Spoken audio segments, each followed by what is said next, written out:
예배를 하나님의 말씀은 신약성경 디모데전서 5장 1절로 8절 말씀입니다. 다 사실인 줄 알고 저부터 한 절씩 교독하겠습니다. 1절입니다. 늙은 이를 꾸짖지 말고 권하되 아버지에게 하듯하며 젊은 이에게는 형제에게 하듯하고 늙은 여자에게는 어머니에게 하듯하며 젊은 여자에게는 온전히 깨끗하며 자매에게 하듯하라. 참 과부인 과부를 존대하라. 남이 남자 과부에게 잘하는 부자들이 있거든. 그들도 먼저 자기 집에서 절을 행하여 부모에게 보답하기를 배우게 하라. 이것이 하나님 앞에 받으실 만한 것입니다. 참 과부로서 외로운 자는 하나님께 소망을 두어 주야로 항상 간구와 기도를 하거니와 하나님을 좋아하는 자는 살았으나 죽었느니라. 네가 또한 이것을 명하여 그들로 책만 받을 것이 없게 하라. 누구든지 자기 친족 특히 자기 가족을 돌보지 아니하며 이들은 배달한 자요 불신자보다 더 악하느니라. 아멘. 기도하겠습니다. 하나님, 어느덧 더운 여름이 물러가고 서늘한 가을이 성큼 다가왔습니다.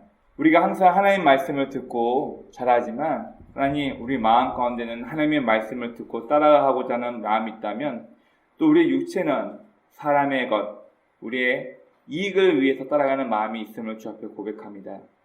늘 하나님의 말씀대로 승리하며 살면 좋겠는데 우리가 한 주 한 주 살아가면서 주님 말씀과는 다르게 우리의 욕심을 쫓아서 인간적인 혈기를 부리며 하나님 뜻과 다르게 살아왔던 우리의 연약한 모습을 고백합니다. 하나님, 오늘도 말씀을 통해서 우리에게 귀한 말씀을 주실 때 이 말씀이 나에게 하시는 하나님의 음성으로 받아들이게 하시고 예배 가운데 하나님과의 만남이 있게 도와주옵소서. 우리가 교회 건물에 앉아서 시간만 낭비하고 종교활동하고 가버리는 사람들이 아니라 예배 가운데 하나님과 만남이 있는 귀한 시간이 될 수 있도록 우리 이 시간을 축복하여 주시기 원합니다. 말씀 전에는 부족한 제가 온전히 하나님의 약속된 말씀만 증거하게 도와주옵시고 또한 듣는 우리의 귀를 복되게 하사 들려오는 말씀, 나 개인을 향한 하나님의 음성으로 들려지게 도와주옵소서. 예배의 시작입니다. 마치는 모든 순간까지 우리 주의 성령께서 함께 하시고 역사하시고 믿사하며 우리 구주 예수 그리스도의 이름으로 감사하며 기도드립니다. 아멘. 네, 반갑습니다. 우리가 지금 계속해서 아들 디모데에게는 제목을 가지고 계속 말씀을 함께 나누고 있습니다. 우리가 지난주에는 교회 안에서 사역자들, 특별히 성도들 섬기고 교회를 세우기 위해서 목회자, 장로, 집사의 자격에 대해서 이야기를 했습니다.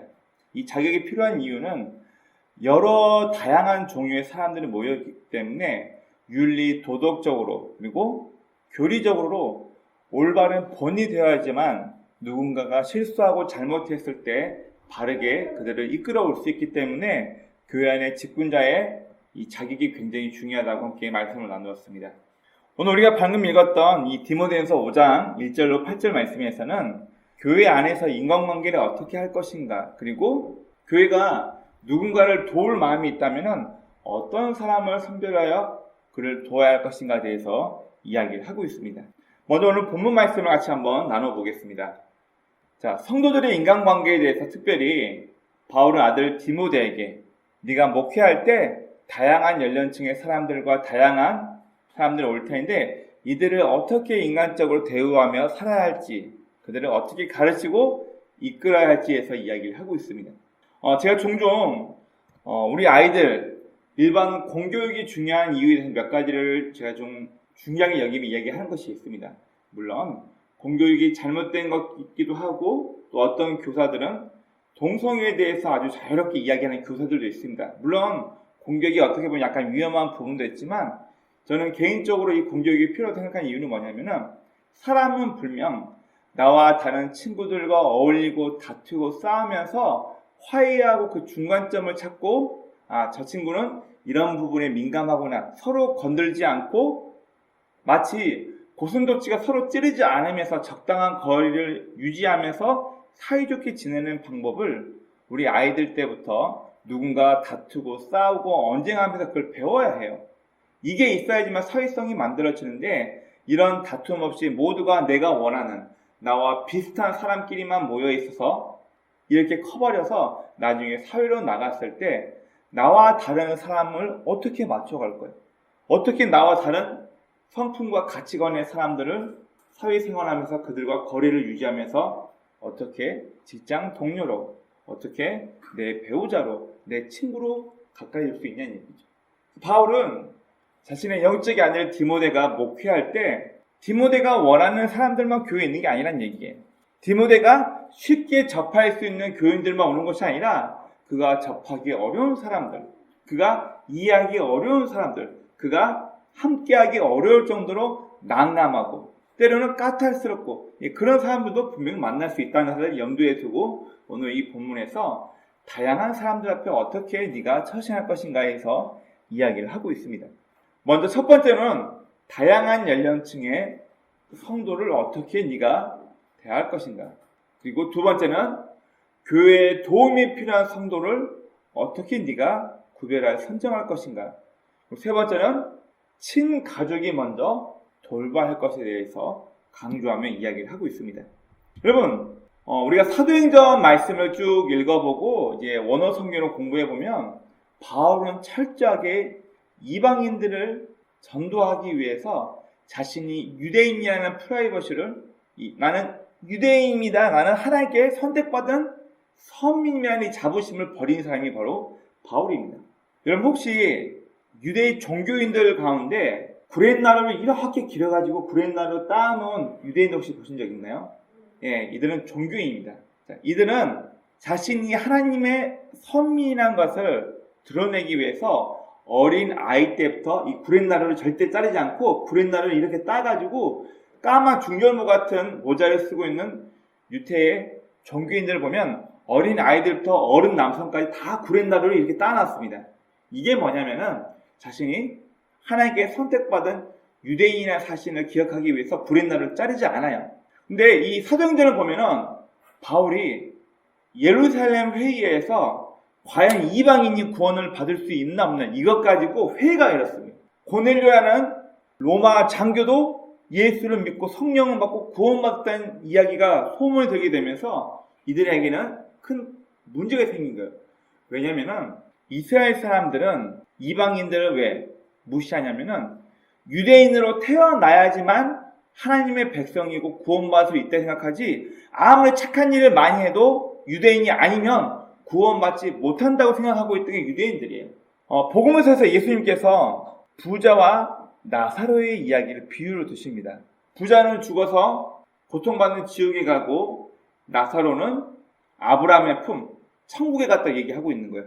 여러분 이 이야기는 그들의 행동이 어떻게 해서 예수를 믿었으니까 예수를 안 믿었으니까 그 얘기하는 것이 아니라 이런 잘못된 가치관을 갖고 있던 유대인들에게 충격을 주기 위해서 예수님께서 하신 얘기예요. 유대인 부자면 당연히 선민이니까 무조건 구원받아야 하는데 어떻게 지옥에 가지? 이미 예수님은 이런 유대인들의 사상을 깨트리기 위해서 부자는 죽어서 고통받는 지옥에 갔다고 얘기하고 있어요. 여러분 성경 보십시오. 부자가 악한 일을 행했나요? 성경에는 그 어떤 그의 삶이 어땠다는 게 나와 있지 않아요. 그러면 부자와 나사로에서 나사로는 선행을 했나요? 아니요. 그런 이야기가 전혀 없습니다. 예수님께는 아예 이런 이스라엘 유대인들이 갖고 있던 선민 사상, 우리만 구원받고 다른 사람은 구원 못 받아. 이런 가치관이 있었기 때문에 이들의 갖고 있던 유대인의 잘못된 선민 사상을 깨트리기 위해서 이 부자와 나사로 이야기를 먼저 하신 것입니다. 마찬가지입니다. 바울은 본인이 온전한 유대인이었지만 이 예루살렘 회의란 곳에서 과연 이방인도 구원을 받을 수 있냐 없냐 이것 가지고 예루살렘 교회에서 회의가 일어났을 때 바울이 참여할 때 어떻게 맹세를 하냐면 자기 구렛나루를 잘라버려요. 여러분 바울은 유대인, 베냐민 지파 그리고 학문적으로는 바리새인이에요. 근데 바울이 나는 철저하게 이방인, 하나님을 모르는 다른 나라 사람들을 구원하기 위한 사도가 되겠다고 작정하고 자신의 프라이드와 같은 구렛나루 길렀던 것을 잘라버립니다. 이게 성경에 나와 있어요. 그리고 나서 바울은 1차 전도, 2차, 3차 이렇게 전도 여행을 하면서 로마가 당대에 치리하고 있던 여러 나라에 로마의 예전에는 구라파라는 얘기를 해서 지중해 일대를 구라파라고 그랬는데 이 지중해 일대를 장악하고 있던 로마의 치리 아래에 있던 나라로 다니면서 소아시아 여러 교회를 다니면서 교회를 세우고 사람들을 불러 모으고 예수를 믿게 합니다. 고린도서 9장 20절부터 21절 보면 바울이 자기 자신에 대해서 뭐라고 소개를 하고 있냐면 내가 유대인들 앞에서는 유대인처럼 내가 하나님을 모르는 이방인들 앞에서 하나님 예수님을 소개할 때는 이방인처럼 내가 카멜레온이 되겠다 그 얘기를 해요. 너 유대인인데 어떻게 유대인이 이방인처럼 할 수 있어? 바울은 그런 거 신경 쓰지 않고 좀 더 사람들을 예수 그리스도를 여러 사람 앞에 소개하기 위해서 이런 문화를 가지고 있는 사람에게는 이런 문화대로 또 저런 문화를 가지고 있는 사람에게는 저런 문화대로 내가 다가서겠다 그런 이야기를 합니다. 오래전에 제가 청년 때 들었던 한 선교사님의 이야기가 있습니다. 여러분 파푸아뉴기니아라는 곳에 가면은 벌써 지금부터 한 3, 40년 전인 것 같아요. 딱정벌레 애벌레를 고단백 영양식으로 먹습니다. 애벌레 그냥 먹는 거예요. 자, 이 선교사님이 이 파푸아뉴기니아라는 곳에 가가지고 그의 아들도 지금 거기서 선교를 하고 계세요. 우리나라에 화덕이라는 걸 만들어가지고 원주민에게 대인기를 얻었는데 이분이 처음 이 파푸아뉴기니아라는 곳에 가서 원주민에게 선교를 할 때 외지에서 손님이 왔다고 이 추장집에서 군뱅이만 몇 마리를 잡아가지고 식사로 내놓은 거예요. 한 번도 군뱅이 먹어본 적이 없어요, 이 선교사님은.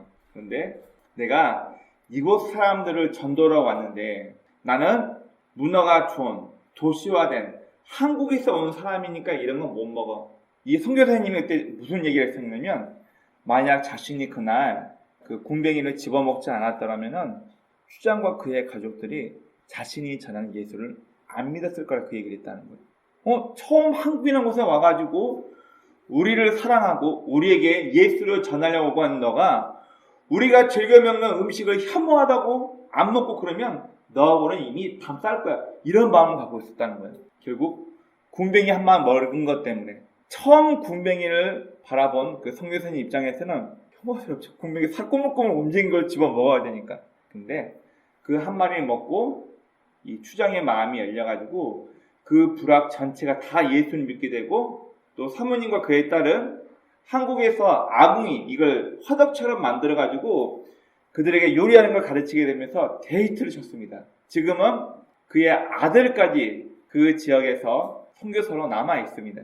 여러분, 이처럼 바울도 고백하기를 다양한 문화권에 있는 사람들을 내가 전도해야 되는데 나는 선진국 사람이야, 니네는 후진국 사람이야, 이런 잘못된 갭을 가지고 그들에게 전도하려고 하면 받아들일까요? 안 받아들이겠죠. 우리나라 역사에 1907년에 평양 대부흥 운동이 일어납니다. 그 시발점이 뭔지 아십니까? 평양 대부흥 운동. 사람들이 모여서 집회하고 있을 때 그 당시 미국에서 온 선교사님들이 우리나라 한참 못 살고 힘드니까 학교 만들어주고 고아나 양로원 지어주고 병원 지어주고 이러면서 이 선교사들과 우리 한국 교인들 사이에 어떤 갭이 생겼었냐면은 이들이 고백합니다. 그 평양 대부흥 운동의 시발점이 이제 책이 나온 게 있는데 그 보고서를 보니까 선교사들은 우월주의가 있는 거예요.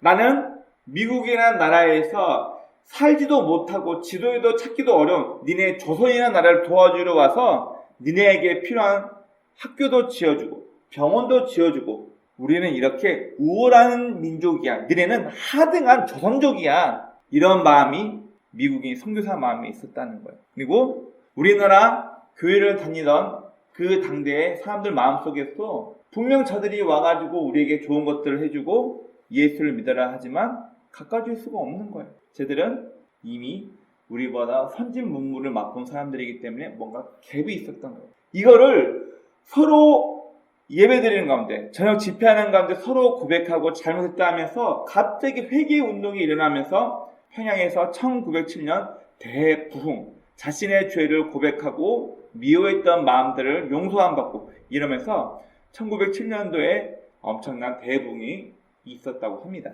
다양한 사람들을 품고 다양한 문화권에 있는 사람들에게 예수의 복음을 전하기 위해서 그들처럼 변한다는 거예요. 우리 침례교회의 선교사 1호 선교사님을 페닉 선교사님이 얘기를 합니다. 그분의 사진을 보면요, 평상시 서민들이 입던 옷을 입고 각과 한복을 쓰고 곰방대를 들고 찍은 사진이 있어요.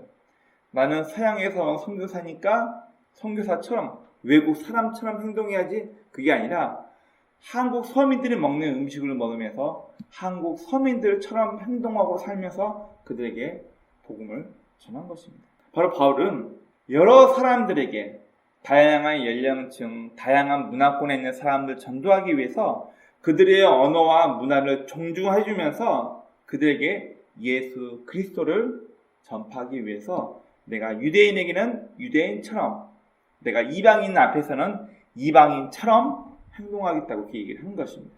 여러분, 교회는 모두가 다 부유하고 모두가 다 잘 사는 사람들은 모이면 좋겠지만 그렇지가 않습니다. 우리보다 더 힘들게 사는 사람도 있고 우리보다 더 부유하게 사는 사람도 있는데, 그렇다면 우리는 누구를 도와야 할까요? 참 어려운 부분입니다. 우리가 과거에 우리 아이들 급식 문제에 있어서 모든 학교, 모든 아이들에게 급식을 제공해야 된다, 아니다, 선별하여서 집안이 어렵고 힘든 아이들에게만 급식을 해야 한다, 뭐 이런 여러 가지 많은 문제들이 있었습니다. 우리가 코로나 세대 때도 모든 전 국민에게 코로나 지원금을 줄 것이냐, 아니면은 상위 몇 프로는 제외하고 그 밑에 있는 사람에게만 코로나 지원금을 지원할 것이냐, 여러 많은 문제들이 있었습니다. 자, 그러면 우리 교회는 어떻게 할까요? 여러분, 교회는 구약에서 약자 보호법이라는 게 구약에 있습니다. 말 그대로 고향이 없이 다른 곳에서 찾아온 객, 그리고 부모가 없는 고아, 그리고 남편이 없는 과부를 돕기 위해서 율법에는 모퉁이 땅을 남겨놓아라, 추수할 때 고아나 과부나 외국에서 온 사람들이 먹을 것이 있도록 추수한 물품을 좀씩 남겨놓고, 우리나라 말하면 까치밥, 과일이나 추수할 때 일부러 남겨놓고 해라. 그리고 6년 동안 밭을 갈고 일하되 7년째 되는 나는 너는 밭을 가만히 냅두고 그들이 와서 농사하고 거기 있는 걸 가져가게 해라. 그리고 3년에 한 번 내는 11조를 내서 고아나 과부나 객이 살 수 있도록 사회 보장제도로 하나님께서 이미 이러한 것들을 다 만들어 주셨어요. 어떤 사람, 홀로 서기가 안 되는 사람, 주변에 도와줄 수 있는 사람이 없는 사람, 자기 혼자서 자신의 생계를 책임져야 할 가련하고 불쌍한 사람을 도와야 한다라고 성경에는 나와 있습니다. 그리고 신약에서는 우리가 저번에 한번 말씀드린 것처럼 사도행전 6장을 보면 집사라는 직분이 처음 등장합니다. 사도들은 철저하게 하나님의 말씀을 연구하고 가르치고 복음을 전해야 되는데, 헬라파 기독교인, 유다파 기독교인 가운데 누구에게는 구제가 되고 안 되고 이런 원만 불평이 생기니까 지혜롭고 칭찬받고 성령이 충만한 7 집사를 뽑아서 이들이 구제를 대신할 수 있도록 하자 해서 7 집사라는 직분이 처음 나오게 됩니다. 여러분, 이처럼 교회에서 도움이 필요로 한 사람, 특별히 오늘 본문에서는 과부를 돕되 아무 과부나 돕지 말고 그를 도와줄 친족이나 가족이 없는 과부를 최우선하여서 그를 도와라, 이렇게 얘기하고 있습니다. 그리고 성도는 자신의 가족을 배반해서는 안 된다, 자신의 가족을 먼저 챙겨야 된다, 이렇게 이야기를 하고 있습니다. 바로 참으로 도움이 필요한 자를 가족이 돕기 위해서. 왜냐하면 교회에서 모든 사람을 다 구제하고 도울 수 없기 때문에 정말로 도움이 필요한 사람에게 도움을 주기 위해서 가족이 있고, 이런 표현이 맞는지 모르겠어요, 비빌 언덕이 있는 사람, 그런 사람 말고 아무런 도움이 없는 홀로서기밖에 되지 않는 그 사람을 도와주기 위해서 교회에서는 가족이 있는 사람은 자기 가족을 돌봐라. 믿는 사람이 자기 가족을 돌보지 않느냐? 그러면 불신자보다 더 악한 사람의 이야기를 하게 됩니다. 여러분, 구약 성경을 한번 원어로 쭉 봐보니까 네 부모를 공경하라, 이 공경이라는 단어에 참 재밌는 단어가 있습니다. 자, 공경이라는 단어를 한자 말로만 보면은 우러러 본다는 그런 얘기죠. 그리고 부모를 보필한다 그런 얘기가 있죠. 근데 히브리 원어에 네 부모를 공경하라 원어에 보면은 물질적으로 보상해라 그 얘기가 있어요. 무슨 얘기예요? 용돈을 드리라 그 얘기예요. 여러분, 이게 제 말이 거짓말이 아니라 이 히브리 원어를 공부해 보면은 부모를 공경하라 원어 성경을 보면은 물질적 보상도 함께하라 그 얘기가 원어 성경에 나와 있습니다. 누구를 도울까? 어떻게 어디까지 도울까? 여러분 이 부분을 교회가 고민하기 전에 자기 가족은 자기가 먼저 도와줄 수 있는 친족이 있으면 그 친족이 먼저 그 사람을 도와주라는 얘기예요. 우리 구약에는 이 레비트리온이라는 게 있습니다. 뭐냐면은 결혼을 했는데 아이 없이 남편이 죽어버린 여자를 돕기 위해서 과부로 사는 이 여자는 과거에는 직장을 못 구해요. 직업을 못 구하기 때문에 가까운 형제나 가까운 친족이 그 여자로 하여금 아이를 낳게 해서 이 아이가 시아버지의 재산을 물려받을 수 있게끔 하는 제도를 레이트리온 비혼이라고 합니다. 게데온이부터 얘기를 해요. 우리 이 얘기가 어디 잘 나와 있냐면 창세기도 잘 나와 있고 그리고 우리가 알고 있는 룻기서에도 잘 나와 있습니다.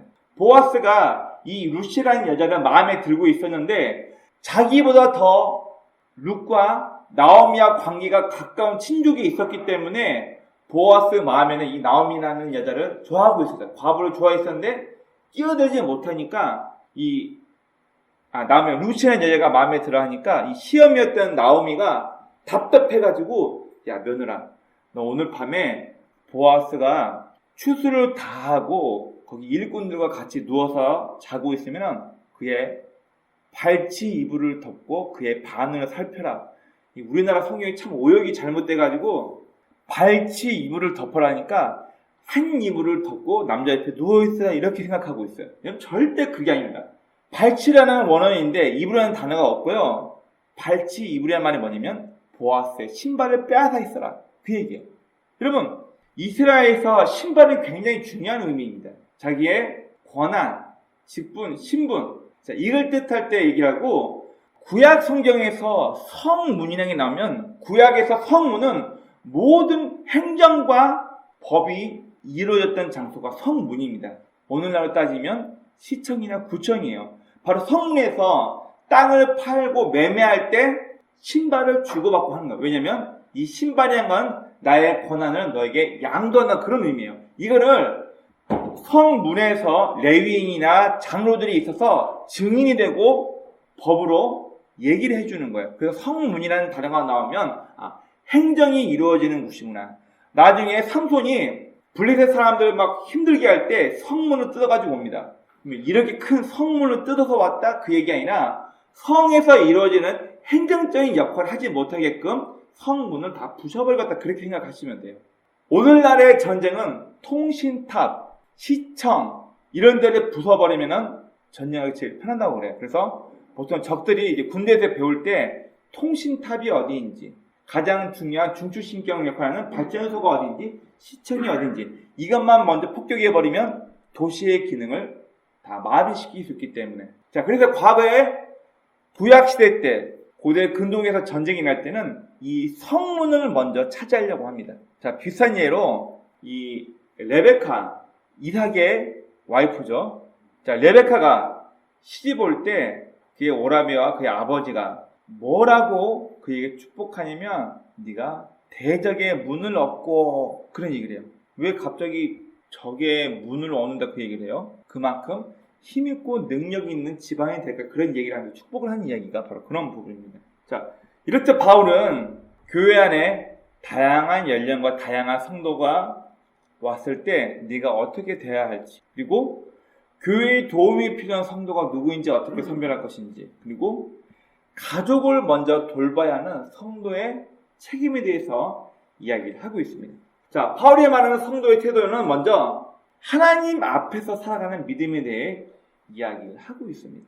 우리는 교회라는 공간에 모여서 함께 신앙생활하는 성도입니다. 그러나 각자 개별적으로 하나님 앞에 나 개인이 어떤 모습으로 서 있는가 나 자신을 돌봐야 할 사람들이에요. 우리 항상 십자가 생각합니다. 좌우로는 내 주변 사람과의 관계고 위아래로는 나 개인과 하나님과의 관계를 위해서 나의 삶이 어떠해야 할지를 우리는 잘 살펴봐야 합니다. 바로 나 개인이 과연 믿음대로 살고 있는가? 우리가 바람을 세게 해서 나 부재될 줄 믿습니다. 남들 다 아파트 가격 떨어질 때 우리 아파트만 떨어지지 않고 오르갈 줄 믿습니다.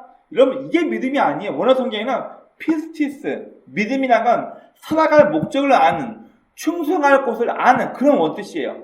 성도는 내 삶의 목적이 무엇인지, 내가 어디에 충성해야 될지를 명확히 알고 하나님 앞에서 내가 바르게 살아가니 내 자신을 날마다 성찰하며 사는 사람을 이야기하는 것입니다.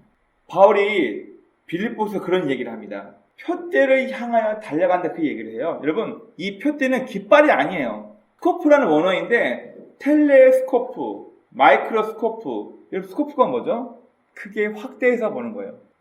텔레스코프는 말 그대로 망원경, 멀리 있는 걸 살펴볼 때 쓰는 걸 렌즈를 텔레비전, 텔레파시, 여기서 저기로 이동하다. 거리가 떨어지다는 얘기인데 텔레스코프라는 말이 멀리 떨어지는 물체를 보는 게 텔레스코프고, 마이크로스코프는요 현미경이에요. 아주 가까이 근접하여서 세밀한 걸 크게 보다. 표대를 향하여 간다 그 말의 원어 뜻은 뭐냐면 내가 망원경으로 내가 가야 할 위치를 바라보고 그 목적지를 향하여 간다 그 의미예요. 우리 성도는 누구나 다 내 삶의 목적지, 내가 어디에 충성하고 내가 어떤 삶의 목적대로 살아가야 할지를 명확히 하고 하나님 앞에서 나는 어떻게 살아가야 할지 우리 개인적으로 자신을 돌아보며 살아야 할 의무가 우리 성도에게 있는 것입니다. 그리고 두 번째로 사람들 앞에서 보이는 삶, 바로 우리의 신앙 고백이 필요합니다. 결혼식을 안 하고 남녀가 혼인신고만 하고 살면 안 되나요? 안 돼요?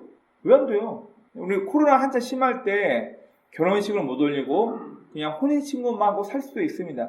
그런데 왜 굳이 결혼식을 왜 하죠? 돈도 많이 드는데 여자들의 로망을 만족시켜주기 위해서 하얀 드레스 입고 사람들 앞에 좀 자랑하고 싶어서, 물론 그런 의미도 있습니다. 그러나 더 중요한 건 결혼식이란 것은 많은 하객들 앞에, 많은 친척과 지인들 앞에서 나는 이제 이 여자에게만 충성을 다하는 남편이 되겠습니다.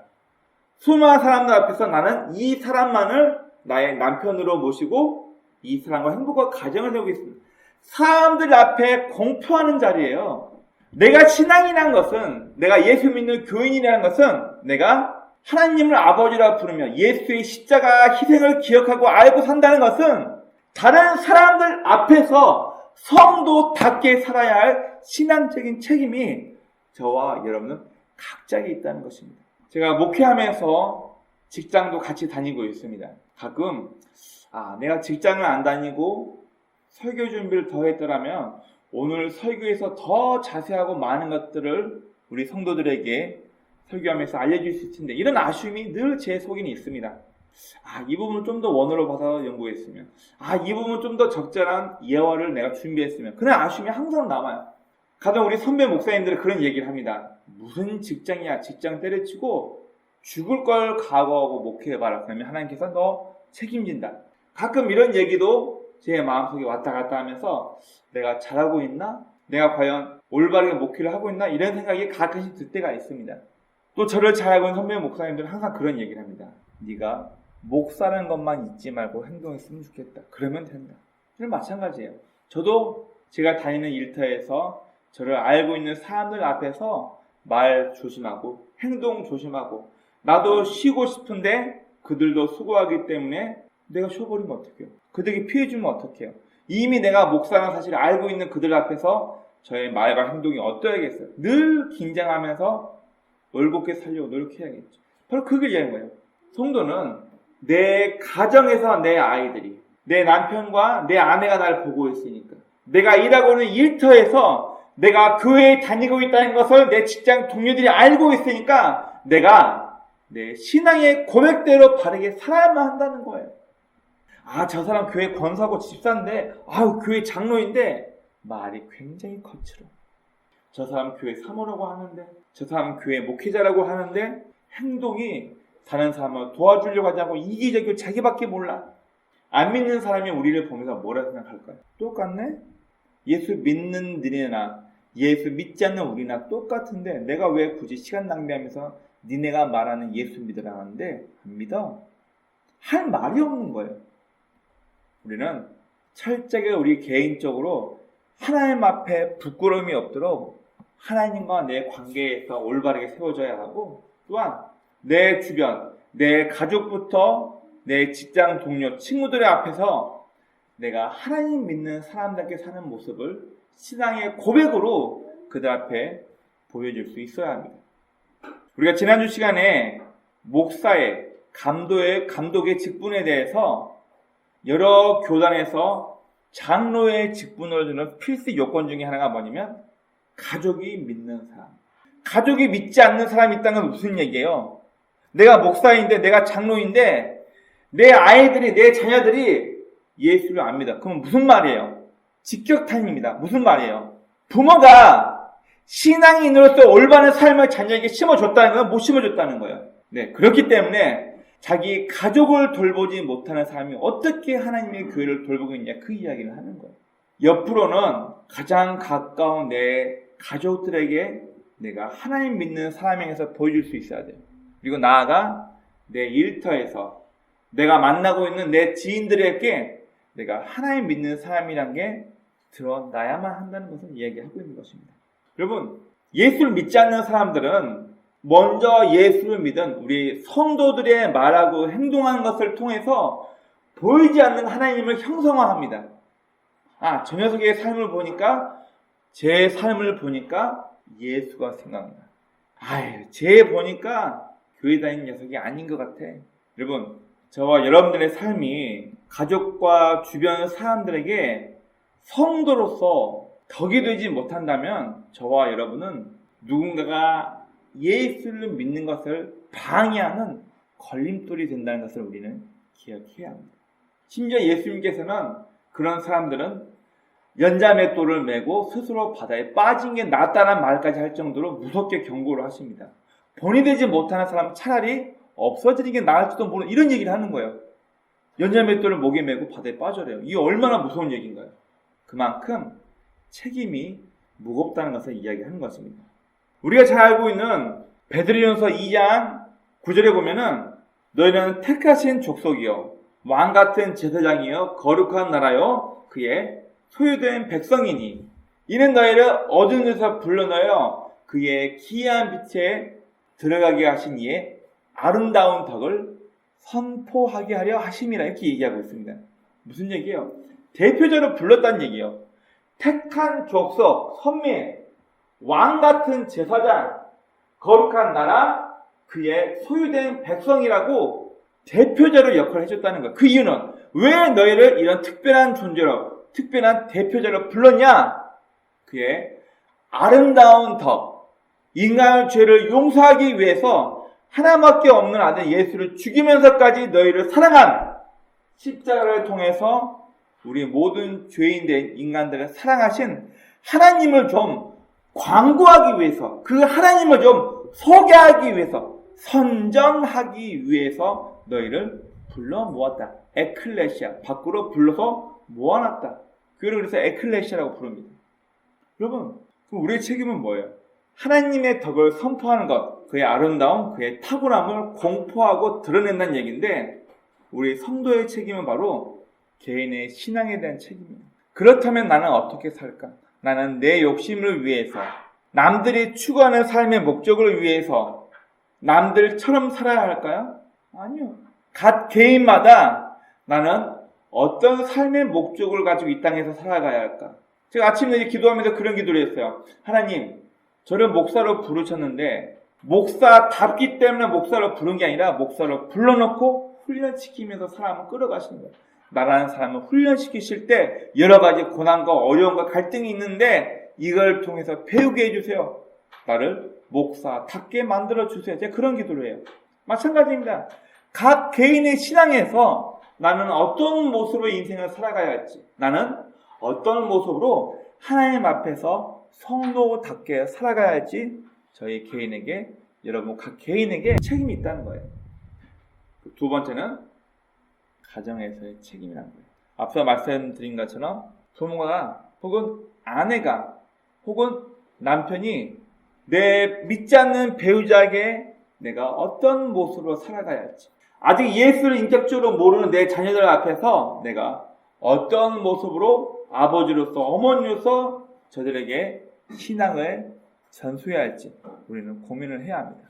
6장, 고린도 후서입니다. 고린도 후서 6장에 보면 믿지 않는 자와 멍에를 함께 하지 말라 하면서 과거에 믿지 않는 지방과 결혼해서 안 된다 이런 식으로 이용하면서 이 말씀을 많이 했습니다. 그러나 원어 성경을 보면 믿지 않는 자와 멍에를 매지 말라는 얘기 아니라 동등하지 못한 멍에를 매지 말라 그 얘기예요.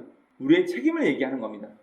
여러분, 믿지 않는 남편이 믿고 있는 아내의 삶과 태도를 보고 예수를 믿을 수 있어요. 예수를 모르는 여자가 예수 믿는 집안으로 시집 와가지고 그 남편과 시아버지, 시어머니의 올곧고 바른 삶의 모습을 통해서 그가 하나님께로 돌아올 수 있어요. 우리의 개인적인 신앙의 책임이 있습니다. 그리고 두 번째는 내 가정에서 내 형제들 앞에서 믿는 사람으로서 내가 어떻게 살아야 할지에 대한 책임이 있고, 두 번째로 교회에서, 교회는 건물이 아니라 수많은 다양한 사람들이 예수를 믿고 모여있는 이 모임 자체가 교회인데, 다양한 성품과 다양한 가치관을 가지고 우리는 이 장소에 모여 있습니다. 공통점은 예수가 나의 구세주이고 나를 위해 십자가에 죽으심으로 말미암아 내가 하나님의 양자가 되었구나. 이 사실 하나만 가지고 모여있는 사람들이에요. 서로 다르지만 인정해주고 용납하고, 그래 나와 다를 수 있어, 그래 너 입장에서는 그럴 수 있어, 서로 용납하고 받아들이면서 우리 공동체 안에서 나의 책임이 있다는 거예요. 그리고 내 이웃에 대한 책임에 대해서도 이야기를 하고 있습니다. 우리 믿는 사람들의 사회적 책임 참 어렵고 광범위한 문제입니다. 그러나 바울도 말씀하길, 그리고 예수님께서도 말씀하시길, 가이사의 것은 가이사에게로, 하나님의 것은 하나님에게도 받아들여라. 예수님이 개인적으로 베드로에게 말씀하십니다. 왕이 세금을 거둘 때 자기 아들에게 세금을 걷겠냐, 아니면 일반 백성에게 세금을 걷겠냐? 당연히 아들이 면제고 일반 백성에게 세금 걷겠죠. 그래, 네 말이 맞다. 그러나 저들이 아직 하나님 나라에 대해서 나를 잘 모르니까 저들이 혼란을 주지 않기 위해서 베드로야, 너 가서 물고기 한 마리 잡아와라. 그러면 입 안에 한 세겔이 있을 거다. 그걸 가지고 세금으로 하나, 반은 너를 위하여 반은 나를 위하여 세금 내고 와라. 왜 예수님께서 베드로에게 이런 얘기를 하나요?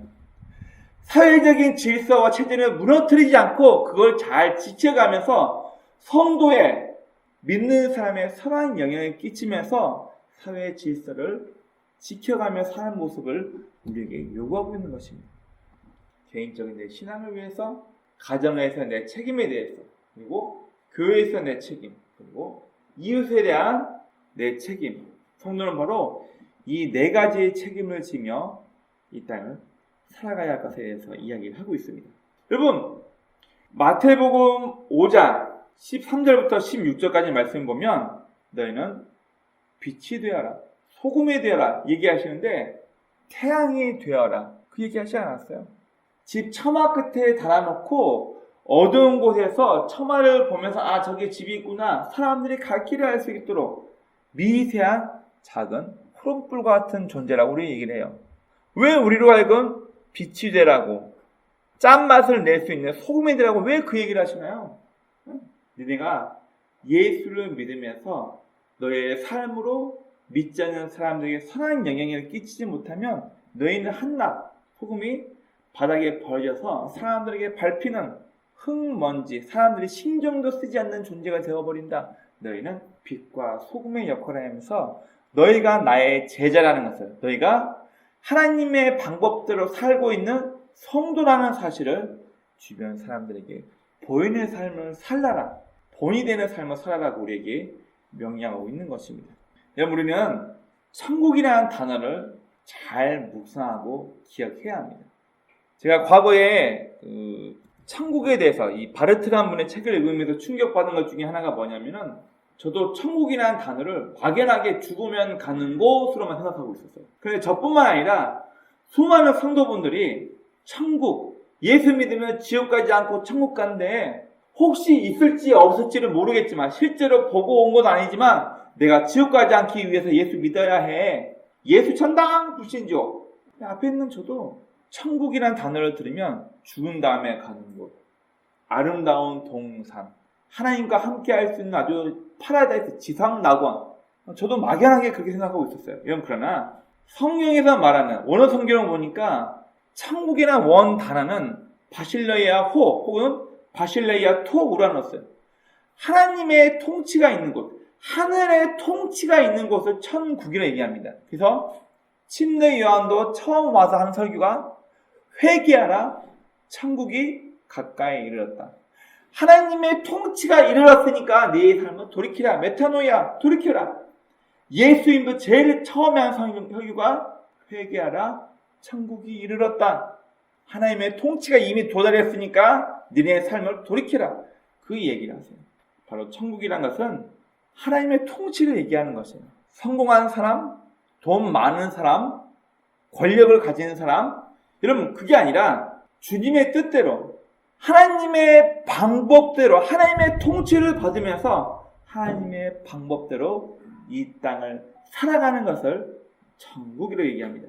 오남기는 저와 여러분이 내 가정에서부터 내 직장, 동료, 내 만나는 지인과 친구들을 살면서 하나님의 뜻대로 인간관계가 잘 이루어지고 소통이 이루어지며 우리의 가정에서, 우리의 직장에서, 또 우리 교회에서 보이지 않는 하나님께서 이 세상에 계시다는 것을 우리의 삶을 통해서 드러내는 저와 여러분의 복되인 삶이 되길 주의 이름으로 축원합니다.